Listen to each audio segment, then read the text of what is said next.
Hi everyone, and welcome back to our three-part mini-series in celebration of World Cord Blood Day 2020, which is taking place on the Tuesday the 17th of November. I'm going to talk today about cord blood, the benefits of banking those stem cells, and one of the most frequently asked questions that our parents-to-be at Cells for Life ask, which is how it really works on the day. Some expectant parents might ask why they should choose to store their baby stem cells. As Leslie Ann has gone through in our first part of our mini-series, there are many benefits to the stem cells that you find in the umbilical cords and placentas at birth, and how these can actually be used in treatments in the future. As well as having the easy access to these stem cells in the future, they are also 100% compatible with new baby. So because these stem cells are taken from their umbilical cord and placenta, they will have a 100% genetic match to them, which means they could be used for treatments for them in the future. They also have the potential to be used for siblings. Siblings actually have a 1 in 4 chance of having a perfect match with those stem cells. The sibling also has a possibility of being a partial match as well. Parents also have the possibility of using stem cells from their baby's cord, and these stem cells could have a partial compatibility for them. This is one of the reasons why many parents across the UK choose to store the stem cells with Cells for Life, knowing that those stem cells could be useful for treatments in the future for their baby, but also for other family members as well. While stem cells can also be found in other areas of the body, like in our bone marrow and peripheral blood, the stem cells that you find in cord blood are actually more naive. This means that they have more potential for how they can be used in treatment in the future compared to other stem cell types. Cord blood stem cells can also reduce the risk of rejection. So if you're using your stored cord blood stem cells in a treatment for instance, a sibling, the chances of the sibling rejecting those stem cells after treatment are much lower compared to, for instance, if you were using bone marrow stem cells. This also reduces the risk of graft versus host disease, which is a very serious condition that some patients can develop after receiving a stem cell transfusion. Cord blood banking is fully compatible with a variety of birthing methods.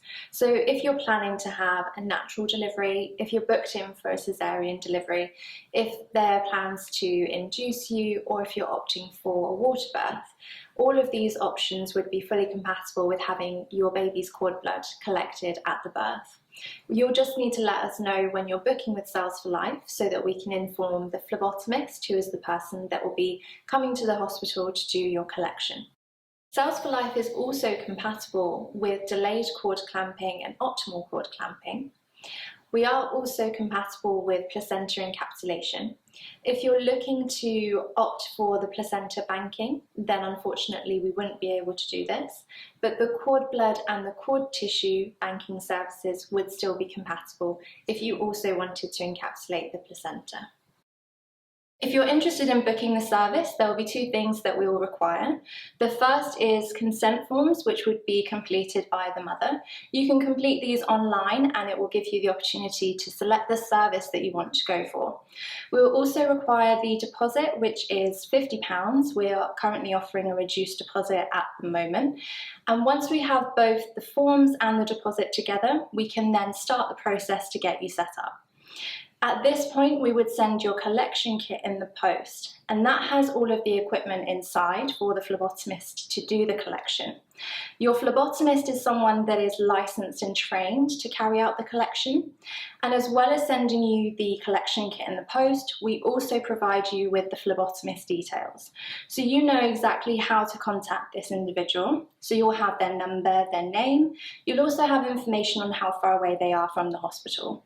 It's really important that you have that information so that you know who is carrying out the collection, and you have that reassurance that they are licensed and trained to do so.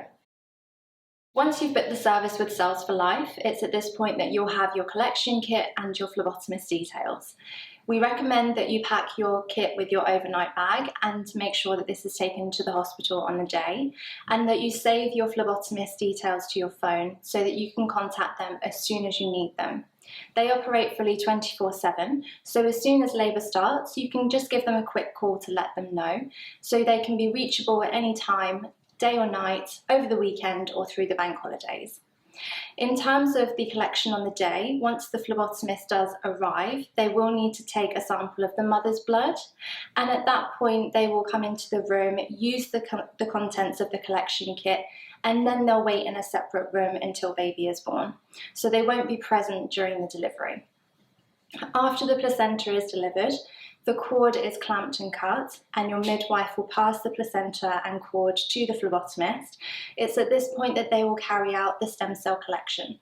They'll take as much blood from the umbilical cord, and they'll also collect other tissue types if this has been requested.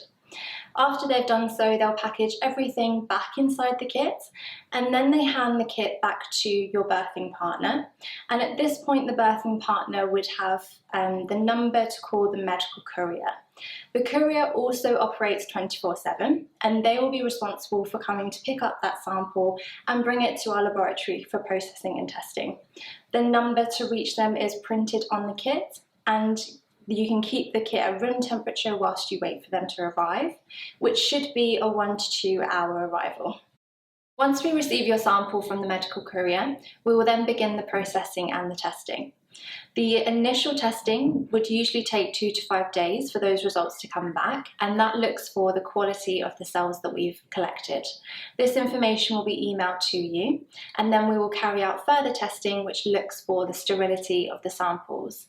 Once all of the testing is back, we will then send your certificate that has all of the information on there. You can keep that for your records, and of course the cells will be in storage until you should ever need them.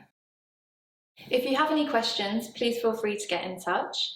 You can leave a comment below or visit our website. Here you can request more information and download our free guide into cord blood banking with Cells for Life. I hope this video has been helpful, and be sure to keep an eye on our social media pages for the release of our third and final video of our mini-series to celebrate World Cord Blood Day 2020.